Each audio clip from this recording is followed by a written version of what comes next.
The darkness of space held many secrets, but none as carefully guarded as the 12 ships that circled Earth like silent predators. For 300 years, they had watched and waited, observing the small blue world that spun below them with the patience of immortals. Commander Thane stood before the massive viewing screen of his ship, the Arcturus Dawn, his tall blue form casting long shadows across the metallic floor. His large black eyes reflected the image of Earth as it turned slowly beneath them, showing the lights of human cities scattered across the dark continents like fallen stars.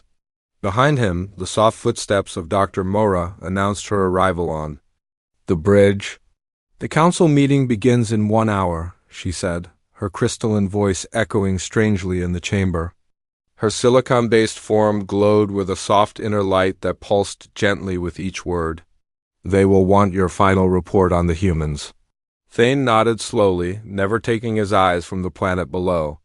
3 centuries of observation, and still, we cannot agree on what to do with them. The Galactic Council had been formed long before Earth's sun had warmed its first oceans. 12 species had come together to create laws that would govern contact with younger civilizations. The most sacred of these laws was the Worthiness Protocol, which demanded that any species prove their moral fitness before joining the galactic community. "Look at them," Thane whispered, gesturing toward the screen. "They fight wars that last for years, destroy the very world that gives them life, and yet ... He paused, his mind touching the telepathic records stored in the ship's memory banks. Yesterday, in the human city called Mumbai, a man threw himself in front of a moving vehicle to save a child he had never met.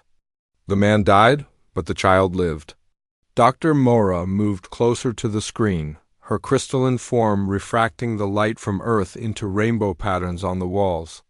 And 3 days ago, their nation called Japan sent relief supplies to their enemies.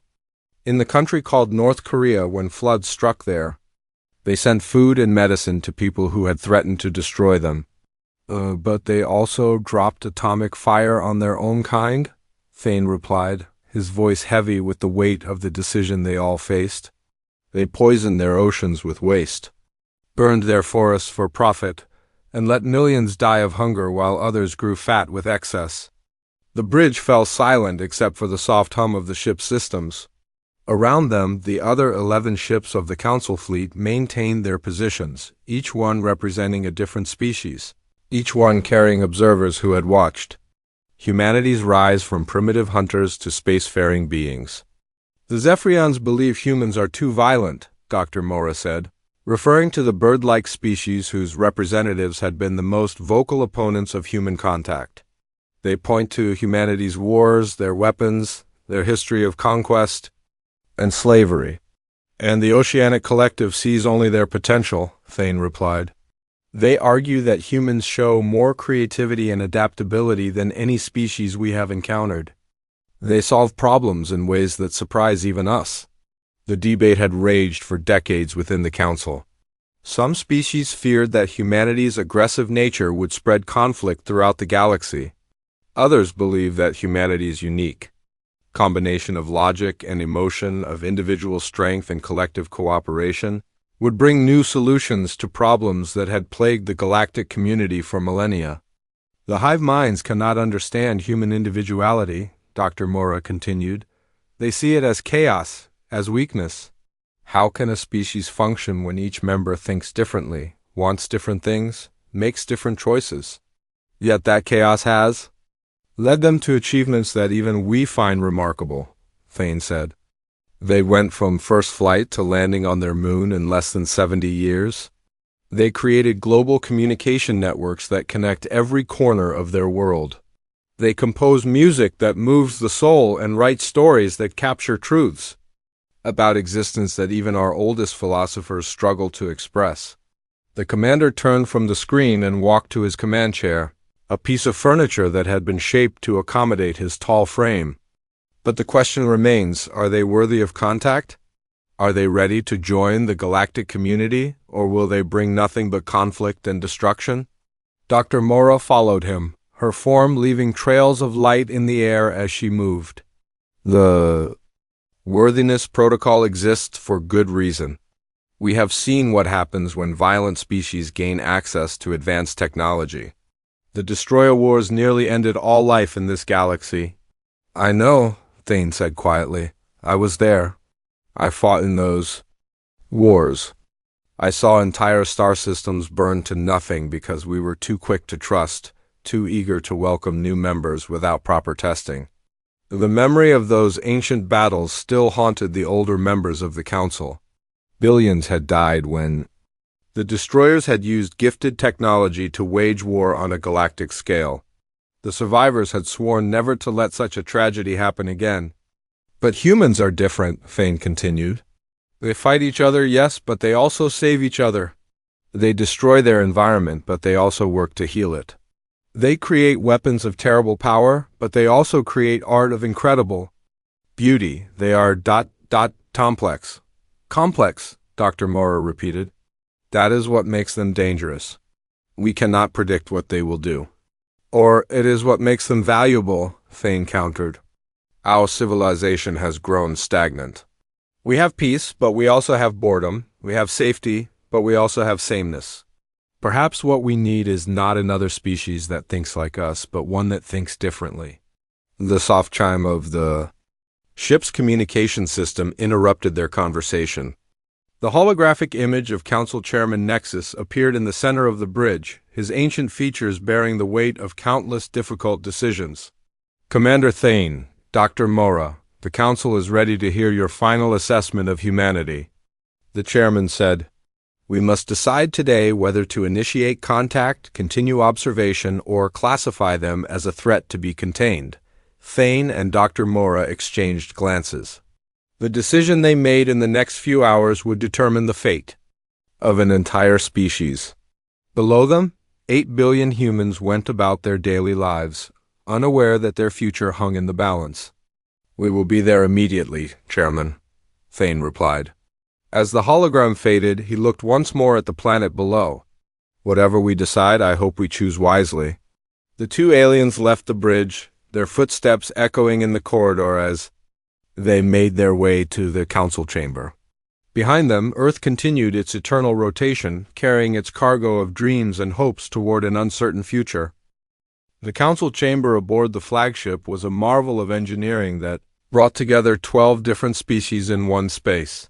Each delegation sat in specially designed sections that met their unique needs, from the water-filled tanks of the Oceanic Collective to the high-temperature chambers of the Flame-Bearers. In the center of the room, a massive holographic display showed Earth in perfect detail. Chairman Nexus raised his hand for silence as the debate that had raged for hours finally quieted. We have heard all arguments, he said, his voice carrying the authority of 10,000 years. The time has come to make a decision. Commander Thane stood to address the council one final time. Fellow delegates, we stand at a crossroads that will define not just humanity's future, but our own.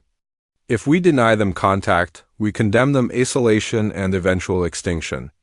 If we welcome them too quickly, we risk repeating the mistakes of the past. The representative from the Zephyrians, a tall bird-like creature with golden feathers, spoke up. They are too violent, too unpredictable. Their history is written in blood and destruction. We cannot risk the safety of our civilizations for the sake of one primitive species. But they are not primitive, countered the delegate. From the hive minds, their voice speaking in perfect unison from 3 different bodies. Their technology advances at a rate that surpasses even our own early development. They have split the atom, mapped their genetic code, and reached into space in a fraction of the time it took us. Dr. Mora stepped forward, her crystalline form reflecting the light from the holographic Earth. May I propose a solution that honors both our caution and our curiosity? The chamber fell silent as all eyes turned to her. Chairman Nexus nodded for her to continue. The Crucible Protocol, she said simply. We test them not through observation alone, but through carefully designed challenges that will reveal their true nature. A murmur went through the chamber. The Crucible Protocol was an ancient testing method that had been used only twice in galactic history, both times with species that had proven themselves worthy of membership. The tests would be subtle, Dr. Mora continued. We would create scenarios that appear to be natural disasters or random events, but are actually carefully controlled situations that test different aspects of their character. Their response to these challenges will tell us everything we need to know about their worthiness. The delegate from the Silicon Collective, a being that looked like living metal, spoke up.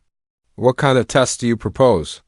Tests that measure their capacity for selflessness, their willingness to help others even at great cost to themselves, their ability to work together in the face of adversity, and most importantly, their moral choices when they think no one is watching. Chairman Nexus leaned forward in his chair. And if they fail these tests?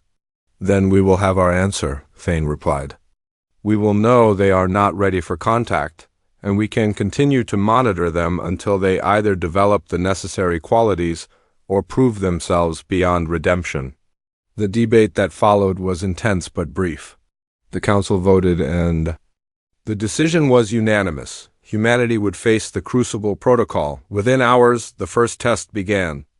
Deep in the mountains of the Himalayas, where a small research station studied climate patterns, the aliens triggered a massive earthquake. The tremors were carefully calculated to damage the station and trap its 12 researchers, but not to cause any other casualties. Dr. Marcus Reed felt the ground shake beneath his feet as he worked in his laboratory. The seismograph beside him went wild, its needle dancing across the paper in patterns that made no sense. Outside, he could hear the sound of breaking glass and falling rocks as the research station shuddered around him. "Everyone out!" he shouted, but as he tried to reach the exit, a section of the ceiling collapsed, blocking the main door. Through the dust and debris, he could see his colleagues trapped in different parts of the building, 5,000 miles away. In the Emergency Response Center in Geneva, Ana Torres received the distress signal from the research station. She had been coordinating international rescue efforts for 15 years, but something about this disaster felt different. The earthquake had struck in an area that rarely experienced seismic activity, and its effects were strangely localized. "I need helicopters, medical teams, and mountain rescue specialists," she told her assistants, "and I need them now." Above the earth, the council watched as humanity responded to the crisis. Within 6 hours, rescue teams from 7 different countries were on their way to the remote mountain station. The Chinese provided helicopters and rescue equipment. The Swiss sent their best mountain rescue specialists. The Americans contributed medical teams and supplies. The Indians provided local knowledge and guides. They are risking much to save. "So few," observed the Zephyrian delegate. "The cost of this rescue operation will be enormous, and the station has no strategic value." "Yet they do not hesitate," replied the Oceanic Collective representative. "They do not ask what they will gain from saving these people. They simply act." As the rescue operation unfolded, Dr. Reed worked frantically to keep his colleagues alive. Using his scientific knowledge, he found ways to provide clean water, ration their limited food supplies, and treat injuries with improvised medical equipment. When the building shook again in an aftershock, he used his own body to shield others from falling debris. The rescue took 3 days. When the teams finally reached the station, they found all 12 researchers alive, thanks largely to Dr. Reed's efforts. The man who had kept them alive was found unconscious from exhaustion, having given his last energy bar to a colleague who was diabetic. "Fascinating," whispered Dr. Mora as she watched the rescue footage. Even when facing death, their leader put the needs of others before his own. But the council was not finished. The first test had shown humanity's capacity for selfless action in crisis, but they needed to know more. The second test was already beginning. This time, the aliens subtly manipulated global financial markets, creating a scenario where the wealthy nations of the world could either help struggling economies or protect their own interests. The test was designed to reveal whether humanity would choose compassion over profit when the stakes were high. Ana Torres, now recognized as a hero for her coordination of the mountain rescue, found herself involved in the economic crisis as well. International relief organizations were struggling to fund aid programs as markets crashed and governments focused on protecting their own economies. "We need to find a way to help," she told the Emergency Council meeting in New York. "People are dying while we debate economics." The response surprised even the most optimistic members of the council. Despite their own economic problems, wealthy nations began to provide aid to struggling countries. Citizens organized fundraising campaigns, corporations donated resources, and governments created new programs to share the burden of the crisis. "They are choosing to help even when it costs them," observed the Silicon Collective delegate. "This is not the behavior of a purely selfish species." "But the real test is yet to come," Chairman Nexus replied.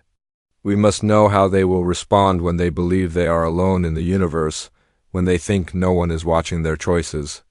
As the Council prepared the third and most crucial test, humanity continued to surprise them. Each challenge revealed new aspects of human nature, some troubling, others inspiring. The aliens began to realize that their simple categories of worthy and unworthy might not be adequate to judge.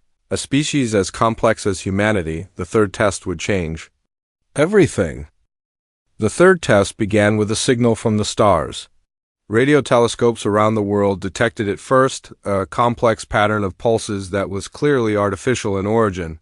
The message was weak, desperate, and unmistakably alien. Dr. Marcus Reed, still recovering from his ordeal in the mountains, was among the first scientists called to analyze the signal. His experience with seismic patterns had given him a unique perspective on reading complex data, and the alien transmission was unlike anything he had ever encountered. "It's definitely not natural," he told the international team of scientists, gathered in the secure facility beneath the Arecibo Observatory. "The mathematical patterns are too complex, too structured. Someone or something is trying to communicate with us." Ana Torres had been brought in to coordinate the global response to this unprecedented event. Her success in managing the mountain rescue had earned her recognition as someone who could bring together diverse groups under pressure. Now she faced the ultimate test of her skills. "We need to decode this message," she said, addressing the room full of scientists, military officials, and government representatives, "but we also need to decide whether we should respond." The debate that followed was fierce. Some argued that responding would reveal Earth's location to potentially hostile aliens. Others insisted that humanity had a moral obligation to help if the message was indeed a distress call. The signal itself seemed to support the latter interpretation. Working around the clock, the team of cryptographers and linguists gradually decoded the message. What they found sent shockwaves through the scientific community and beyond. The transmission was from a dying civilization, their home world ravaged by a plague that was destroying their biosphere. They were asking for help, begging any species that received their message to send medical knowledge, food, or supplies to specific coordinates in space. "They're dying," Dr. Reed said quietly as he read the translated message. "Their children are starving, their people are sick, and they're asking us to help them." "But it could be a trap," warned General Thompson, the military representative. "We don't know anything about these aliens. They could be hostile forces trying to locate inhabited worlds. Or they could be exactly what they claim to be, Ana." Torres replied, "A desperate people asking for help." Above the Earth, the Council watched the debate with growing fascination. The signal they had transmitted was carefully crafted to test humanity's response to a moral dilemma. Would they risk their own safety to help unknown aliens, or would they choose the safer path of silence? "Look at how they struggle with the decision," observed the hive mind delegate. "They are genuinely concerned about helping others, even at great risk to themselves." But they are also cautious," noted the Zephyrian representative. "They understand the potential dangers of revealing themselves." The debate on Earth continued for days. Religious leaders spoke about humanity's obligation to help those in need.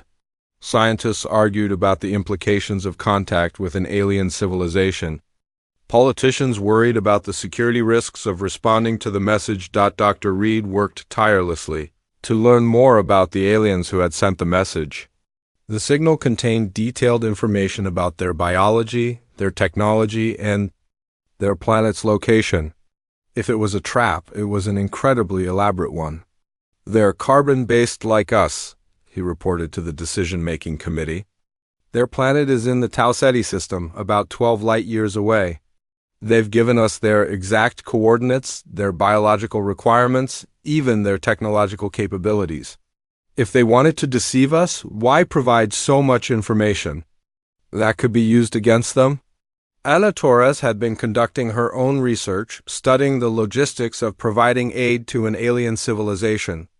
"Even if we wanted to help, we don't have the technology to send supplies across interstellar space. The best we could do is transmit information, medical knowledge, maybe some technical data that might help them." "But that's still contact," General Thompson pointed out. "Once we respond, there's no going back. They'll know we're here." The decision ultimately came down to a vote by the United Nations Security Council. The debate was broadcast live around the world, with billions of people watching as humanity's representatives decided whether to reach out to the stars. "We stand at a crossroads," said Dr. Reed as he addressed the council. "We can choose safety and silence, or we can choose compassion and risk. This decision will define who we are as a species." Ana Torres spoke next, her voice carrying the weight of her experience in coordinating rescue efforts. "In every disaster I've worked, in every crisis I've faced, the choice has always been the same. We can choose to help, or we can choose to turn away. I believe that our humanity is measured not by our fears, but by our willingness to act when others need us." The vote was close, but compassion won. By a narrow margin, the Security Council decided to respond to the alien message. The response would be carefully crafted to include medical information, agricultural techniques, and basic scientific knowledge that might help the dying civilization. "We will also send coordinates for supply drops," Ana Torres announced. "If they have the technology to reach our solar system, we will provide them with everything we can spare." The message was transmitted from radio telescopes around the world, a coordinated effort that represented humanity's first deliberate communication with an alien civilization. The transmission included detailed medical information about treating various diseases, agricultural techniques for growing food in harsh conditions, and even cultural information about human art and music. "If you can hear this," Dr. Reed said as he recorded the final part of the message, "know that you are not alone. We may be separated by vast distances, but we are connected by our shared existence in this universe. We will help you in any way we can." The response was sent into the void, carrying with it humanity's hopes and fears, their compassion and their courage. On Earth, people gathered in groups to watch the transmission, knowing that they were witnessing a historic moment in their species development. Above them, the Council watched in amazement as humanity made their choice. Despite the risks, despite the unknowns, they had chosen to help. The test had revealed something profound about human nature, their capacity for empathy extended beyond their own species, beyond their own world. "They chose to help," whispered Dr. Mora, her crystalline form glowing brighter with excitement. "Even knowing the risks, even understanding the dangers, they chose compassion over safety." "This is unprecedented," said Chairman Nexus. "No other species has ever responded to our test with such immediate willingness to help. Most choose caution, some choose to ignore the message entirely, but none have ever offered direct aid." The Zephyrian delegate, who had been humanity's strongest opponent, was silent for a long moment. "Perhaps," he said finally, "we have been wrong about them.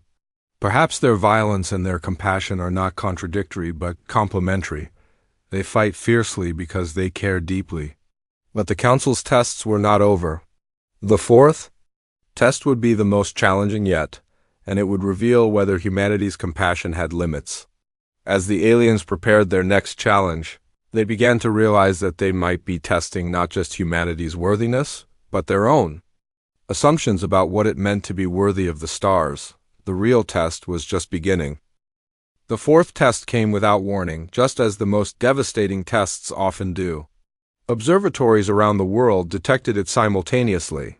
A massive asteroid, nearly 2 kilometers across on a direct collision course with Earth. The calculations were terrifying and precise. Impact in 72 hours. Extinction level event. The end of human civilization. Dr. Marcus Reed stared at the data streaming across his computer screen, his hands trembling as he verified the calculations for the 5th time. The numbers didn't lie. The asteroid was moving too fast, was too large, and was too close for any of humanity's current technology to deflect. "This can't be right," he whispered, but even as he spoke, he knew it was. The orbital mechanics were perfect, the trajectory was clear, and the timeline was absolute. In less than 3 days, everything humanity had ever built, every person they had ever loved, every dream they had ever dreamed, would be reduced to dust and ash. Ana Torres received the emergency notification while she was reviewing response protocols for the alien aid mission. The message was brief and devastating. Priority Alpha, global extinction event. Report immediately. Within hours, she found herself in the same underground facility where they had decoded the alien message. But now the atmosphere was completely different. Instead of excitement and hope, the air was thick with desperation and fear. "We've run every simulation," said Dr. Kim, the head of NASA's Near-Earth Object Program. "Nuclear weapons, kinetic impactors, gravity tractors, everything we've ever theorized about asteroid deflection. Nothing works. The asteroid is too big, too fast, and too close. What about asking for help?" Anana Torres asked. "The aliens we've been trying to help. Could they have the technology to save us?" "We've already tried," Dr. Reed replied. "We transmitted an emergency message 12 hours ago, explaining our situation and asking for assistance. But even if they wanted to help, even if they had the technology, there's no way they could reach us in time." The room fell silent as the implications sank in. Humanity faced extinction, and they were utterly helpless to prevent it. Then, as if the situation couldn't get any worse, a new signal arrived from space. It was from the same source that had sent the original distress call, but this message was different. It was a choice. "We have received your message," the decoded transmission read. "We possess the technology to deflect the asteroid threatening your world. However, our energy reserves are limited. We can either save your planet or complete the evacuation of our own people. We cannot do both. You must choose. Save yourselves or save us." The message continued with technical details that made the choice even more stark. The alien civilization had enough power for one final action. They could either deflect the asteroid heading for Earth, or they could power their evacuation ships to escape their dying world. If they saved Earth, their people would die. If they saved themselves, humanity would perish. "It's an impossible choice," Dr. Reed said, his voice barely audible. "How can we ask them to sacrifice themselves for us? But how can we choose to die when we have the chance to live?" countered General Thompson. "We have a responsibility to our own species, to our children, to the future of human civilization." Ana Torres stared at the message, her mind reeling from the implications. "They're giving us the choice. They're putting the decision in our hands." The debate that followed was unlike anything in human history. The world's leaders, scientists, and philosophers struggled with a moral dilemma that had no good answer. Save humanity by condemning an entire alien civilization to death, or choose extinction to allow another species to survive above the Earth. The Council watched in fascination as humanity grappled with the ultimate test. The scenario they had created was entirely fictional, of course. There was no asteroid, no dying alien civilization, no impossible choice. But humanity's response to this fabricated crisis would reveal their true nature more clearly than any real situation ever could. "They are struggling with the decision," observed the Oceanic Collective representative. "Most species would choose self-preservation without hesitation. But look at their debates," Dr. Morrow pointed out. "They are genuinely considering sacrificing themselves for people they've never met, beings they know nothing about except that they need help." The discussions on Earth continued for hours, broadcast live to a global audience that watched in stunned silence. Religious leaders spoke about sacrifice and the value of all life. Scientists debated the relative merits of human versus alien civilization. Parents held their children closer, wondering if they should try to explain what might happen. But in the midst of all this debate, Dr. Reed was conducting his own investigation. Something about the asteroid troubled him. Its trajectory was too perfect, its timing too coincidental. He had been studying seismic patterns and cosmic events for years, and he had developed an instinct for recognizing artificial patterns in seemingly natural data. "Anna," he said quietly, pulling her aside during a break in the emergency sessions. "I need to show you something." He led her to his computer and pulled up a complex analysis of the asteroid's trajectory. "Look at this," he said, pointing to a series of calculations. "The asteroid's path isn't random. It's been adjusted, modified, guided." Ana Torres studied the data, her experience in crisis management having taught her to look for patterns and inconsistencies. "You're saying this is artificial?" "I'm saying someone or something has been making course corrections to ensure it hits Earth at exactly the right time and place for maximum impact. This isn't a natural disaster, it's a weapon." "Or a test," Anna said quietly, the pieces suddenly falling into place. "The earthquake in the mountains, the economic crisis, the alien distress signal, and now this." Dr. Reed nodded grimly. "We're being tested. Someone has been watching us, creating scenarios to see how we respond. They want to know who we are, what we're capable of, how we make moral choices." The realization was both terrifying and liberating.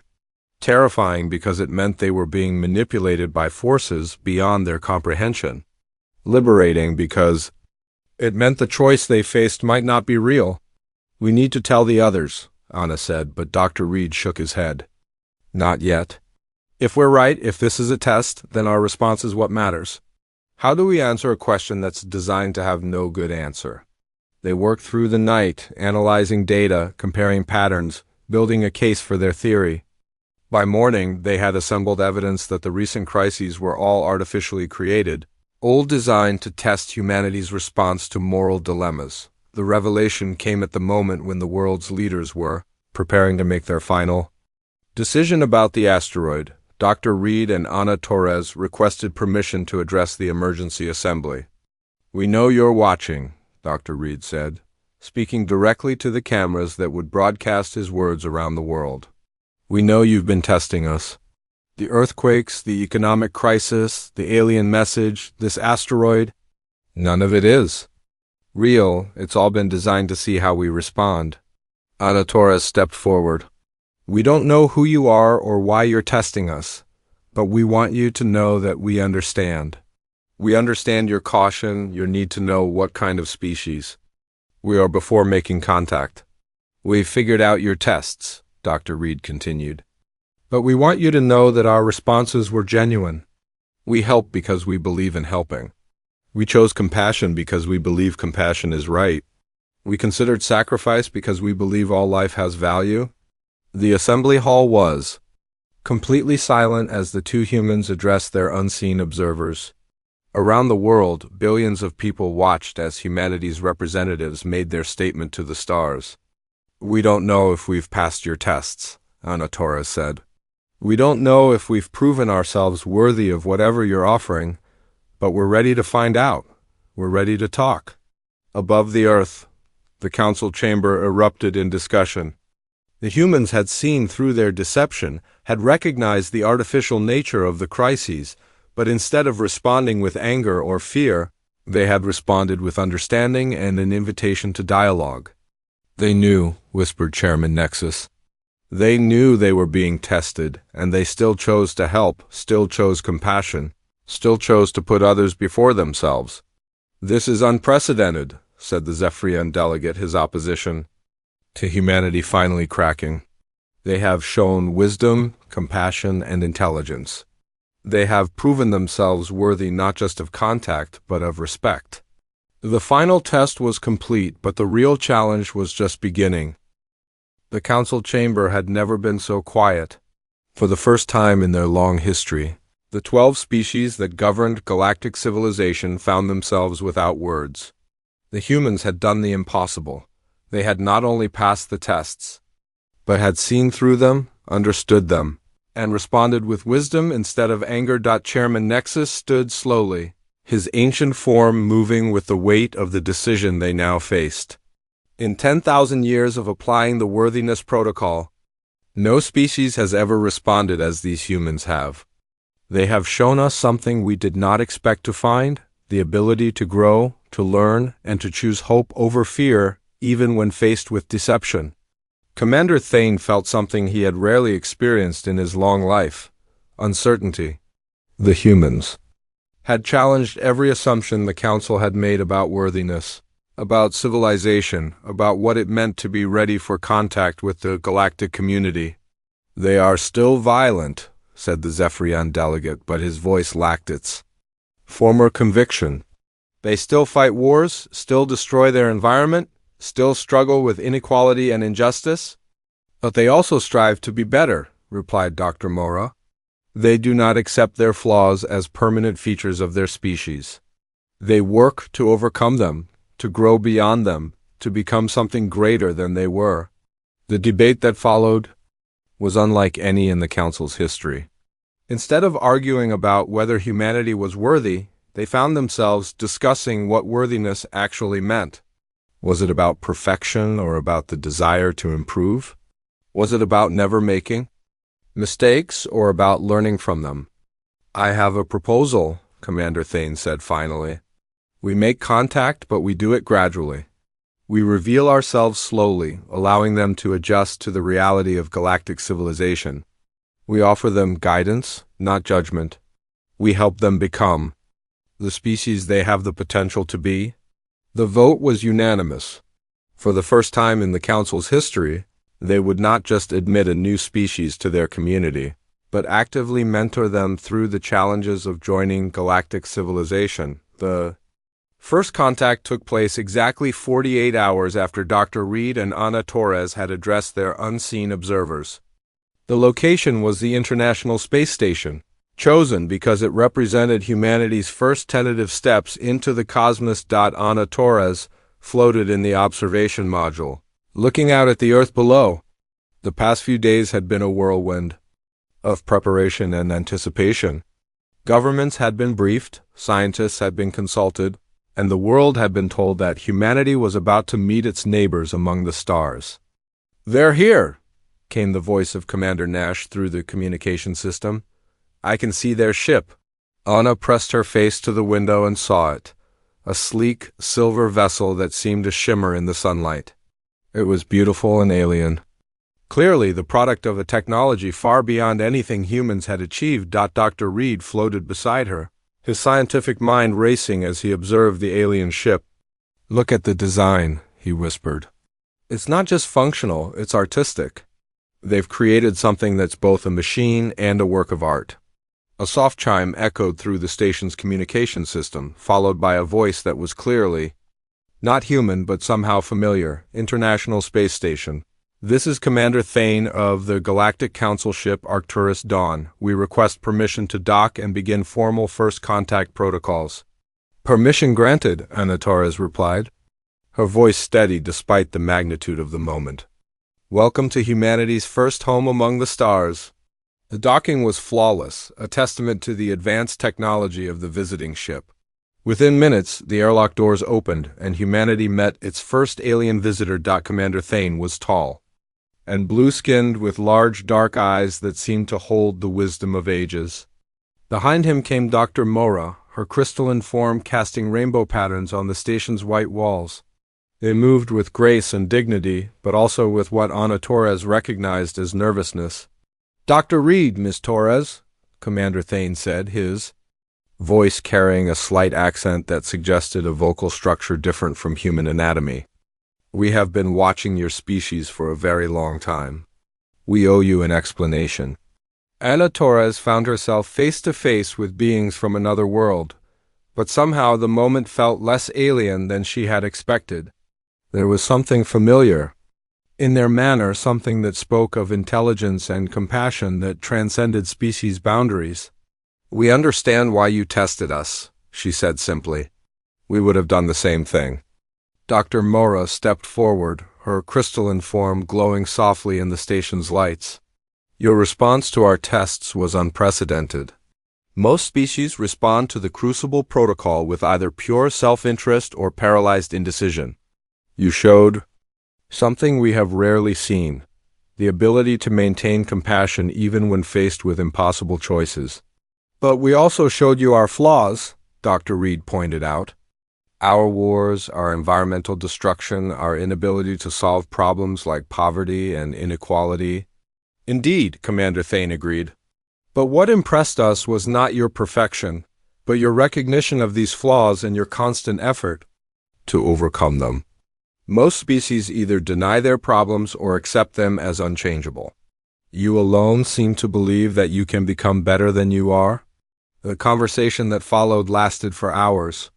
The aliens explained the Galactic Council, the Worthiness Protocol, and the long history of civilizations that had either joined the galactic community or been deemed too dangerous for contact. They spoke of species that had destroyed themselves, with technology they were not ready for, of others that had brought nothing but conflict to the stars. But you are different, Dr. Mora said. Your creativity, your adaptability, your willingness to sacrifice for others, even for strangers, even for aliens you have never met. These qualities are exactly what our civilization needs. Ana Torres listened with growing wonder as the aliens described a galaxy filled with countless worlds, each one home to unique forms of life and intelligence.